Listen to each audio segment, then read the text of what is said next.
Et de cette façon, il gouverne. Et les ordres passent. Quelques courageux, quelques hommes honnêtes, justes, qui veulent faire du bien, ils peuvent être au niveau du Parlement. Ils peuvent être au niveau du Sénat. Ils peuvent être au niveau même, au niveau de l'exécutif. Ils peuvent même être à la tête de l'État, mais il ne durera pas. Sauf si ils croient en Jésus-Christ. Amen. Amen. Sauf s'ils croient en Jésus-Christ, parce qu'il n'y a que Jésus-Christ pour faire face à Satan. Il n'y a que Jésus-Christ. Quand Satan discutait le corps de Moïse avec l'ange Gabriel lui a dit ceci, que Dieu te châtie. Amen. Amen. Il n'y a que Jésus-Christ, quand il va venir dans Apocalypse 19, il est sur le cheval blanc. Son nom, c'est le roi de rois, l'étoile du matin, le Seigneur des seigneurs. Oh, alléluia. Quand il vient, c'est lui seul. Et par sa bouche, il va consumer la bête. Amen. Amen. Pourquoi est-ce que la Bible dit dans Apocalypse 13 que les saints seront livrés? Ceci, nous allons le voir prochainement. Nous allons entrer en détail aussi pour comprendre pourquoi le saint est livré. Pourquoi les disciples, ceux qui croient au Seigneur Jésus-Christ, deviennent faibles au moment où la bête règne. C'est ce que nous allons voir. Mais pour le moment, retenons ceci. La structure de la bête et les leaders de cette structure sont déjà sur place. Et il y a des organismes, il y a des organes, des ordres secrets qui font le lien entre les hommes et les forces spirites sont déjà sur place. Ces ordres ont été sur la terre il y a longtemps. Même Alexandre le Grand faisait partie. Napoléon a fait partie. Tous les grands hommes de l'histoire, on peut dire leur majorité, ont fait partie de ces ordres. Et ce sont eux qui ont mené de grandes batailles. Ce sont eux qui ont sémé la panique sur la terre. Ce sont eux qui ont détruit un grand nombre de personnes. Tous ces grands leaders comme les Hitler, ils font partie de ces ordres-là. Alors, ces structures sont sur place. Et aussi les structures pour des services dont les hommes, les habitants de la terre ont besoin, sont sur place. Il suffit maintenant que l'enfant de Dieu étudie bien la Bible, écoute le Seigneur Jésus-Christ, écoute le Saint-Esprit, se débarrasse de toute culture, se débarrasse de toute tradition, qu'il soit ce qu'il est, qu'il reconnaisse qu'il est un citoyen du royaume de Dieu. Il n'est pas un citoyen du royaume des ténèbres, du monde. Et comme tel, il doit connaître sa constitution qui est la Bible.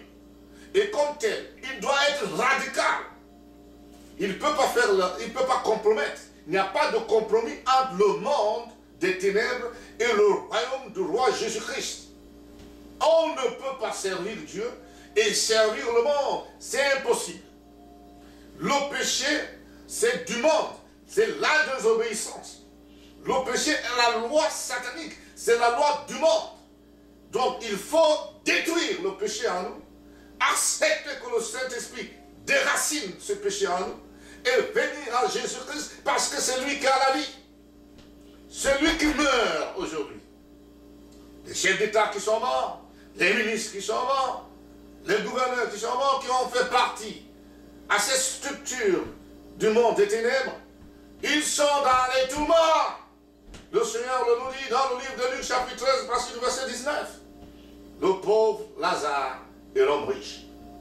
Ils sont dans les tourments. Il n'y a pas de bonheur. Il n'y a pas de salut. Il n'y a pas d'issue pour celui qui est en dehors de Jésus-Christ. Amen. seul Jésus-Christ sauve. Et seul Jésus-Christ a le pouvoir, la connaissance, le savoir, la prospérité qui dure d'éternité en éternité en éternité. Parce que Jésus-Christ est celui que Dieu a oué. Et Dieu lui a remis toute sa création en nous. Amen. Le frère Jean-Baptiste disait, le Père aime le Fils et il lui a donné l'Esprit sans mesure. Amen. Amen. Et celui qui descend du Père, il est au-dessus de tous. Le Père lui donne l'Esprit sans mesure. Et le Seigneur Jésus-Christ dit que celui qui a sa main, personne ne peut l'arracher. Parce que Dieu est plus fort que le Satan. Dieu est plus fort que tous. Parce que Jésus dit, ici, Satan n'est qu'une créature. Il est créature à condamner, à périr, à disparaître. Mais Jésus-Christ vivra éternellement. Et ceux qui sont de Jésus vivront aussi éternellement. Maintenant, mon frère, maintenant, ma soeur, c'est à nous de choisir. Qu'est-ce que nous allons choisir? Qu'est-ce que nous désirons? Qu'est-ce que nous voulons? L'argent, ce n'est que du papier ou des pièces. La nourriture est pour le ventre. Les maisons, c'est pour nous. Est-ce que nous allons aussi adhérer dans les ordres secrets, dans les ordres magiques? Est-ce que nous allons vivre à consulter les ancêtres, à consulter les bois, dans les ténèbres, pour gagner de l'argent, pour gagner une promotion, pour avoir un diplôme? Est-ce qu'il va falloir consulter un esprit mauvais? Est-ce qu'il faut faire des invocations? Des forces du mal qui sont dans l'air, les forces qui sont dans l'eau, les mamouatas qui se prononcent, les esprits succubes qui sont dans l'eau. Est-ce qu'il faut le faire pour avoir la vie? Où étaient ces esprits quand le Créateur, Dieu Tout-Puissant, créa le monde? S'ils sont aussi forts qu'ils créent leur monde. Mais ce monde appartient au grand Elohim. Et il a remis entre les mains de notre Seigneur Jésus-Christ, le roi des rois, le Seigneur des seigneurs. Il l'a nommé, il demeure et demeurera. Et c'est lui qui donne la vie. Amen. Amen. Mes frères et sœurs, il est temps pour l'Église de Jésus-Christ d'accepter la connaissance, de faire des richesses scientifiques, de faire des richesses sur la production des biens, de faire des richesses sur la monnaie. Car le livre de Daniel nous révèle encore quelque chose dans son chapitre 11. Que le royaume du monde sera donné aux saints et ils régneront éternellement. Amen. Amen. Le royaume du monde sera donné au peuple des saints. Et c'est nous, les enfants de Dieu, qui formons le peuple des saints. C'est nous qui allons régner sur la terre. Une nouvelle terre où tout ira bien. Mais n'oublions jamais que c'est nous qui allons nous déplacer de cette terre à la terre nouvelle. Amen. Amen. Et que ce royaume, à la fin du temps, quand la bête sera mise de côté, nous allons prendre ce royaume. Et il faut s'apprêter à prendre ce royaume maintenant. Dans le savoir, dans la recherche, dans la production, dans la connaissance. Et dans la recherche de la connaissance réelle, la connaissance qui demeure, la connaissance qui va demeurer, la connaissance exacte. Amen. Amen. La science n'est pas différente de notre vie spirituelle. Car c'est Dieu qui donne l'inspiration pour découvrir. C'est Dieu qui donne les idées pour inventer. Nous devions entrer dans le monde de la production. Nous devions entrer dans le monde du leadership. Nous devons prendre le royaume de Dieu entre nos mains. Car Dieu dit que ce monde est pour nous et il a mis Adam sur cette terre afin que nous puissions assujettir ce monde. Donc pour assujettir le monde, il va falloir que nous entrions dans la richesse scientifique et que nous devenions puissants sur le plan économique, que nous devenions puissants sur le plan de leadership. Amen. Car les ténèbres ne rayonnent pas sur la terre éternellement. Jésus règne. Et Dieu a déclaré à Jésus-Christ, assois-toi à ma droite, jusqu'à ce que je fasse de tous tes ennemis ton marchepied. Amen. Amen. Dieu nous a montré la bête, la structure de la bête et ses organes, à travers lesquels il influence, il règne, il domine les peuples, les nations, les tribus et les langues.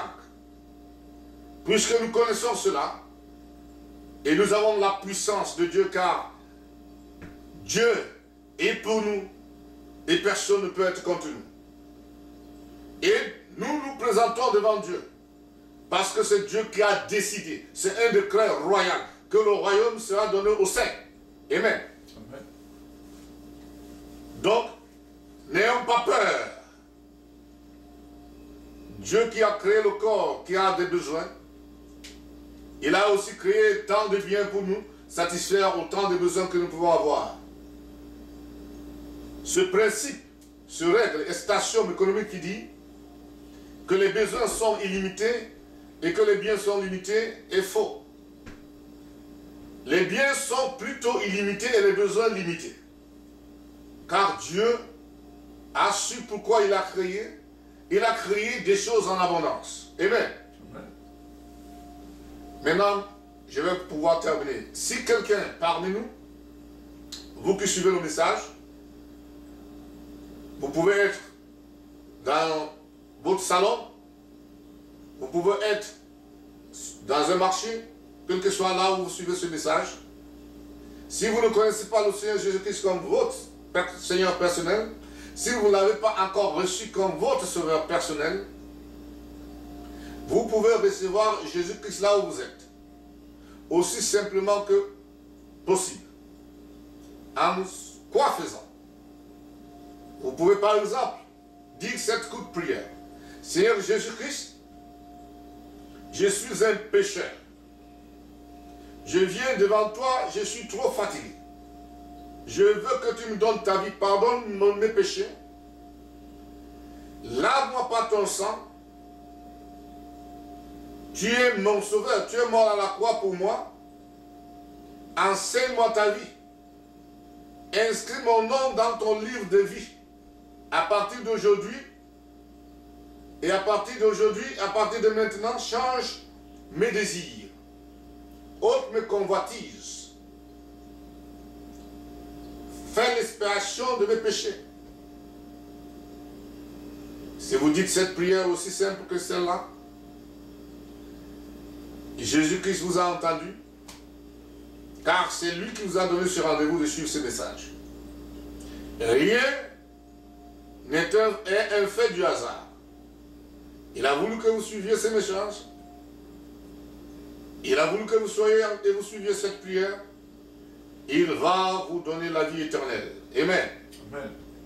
Et que si vous avez donc fait cette prière, cherchez une Bible, lisez la Bible, priez, ayez une vie disciplinée. Séparez-vous du péché. Séparez-vous du péché. Joignez un groupe de disciples accomplis du Seigneur Jésus-Christ. C'est-à-dire ceux qui vivent la parole de Dieu. Ceux qui prêchent la parole de Dieu comme dans la Bible. Et qui obéissent à Dieu. Que le Seigneur vous bénisse. Amen.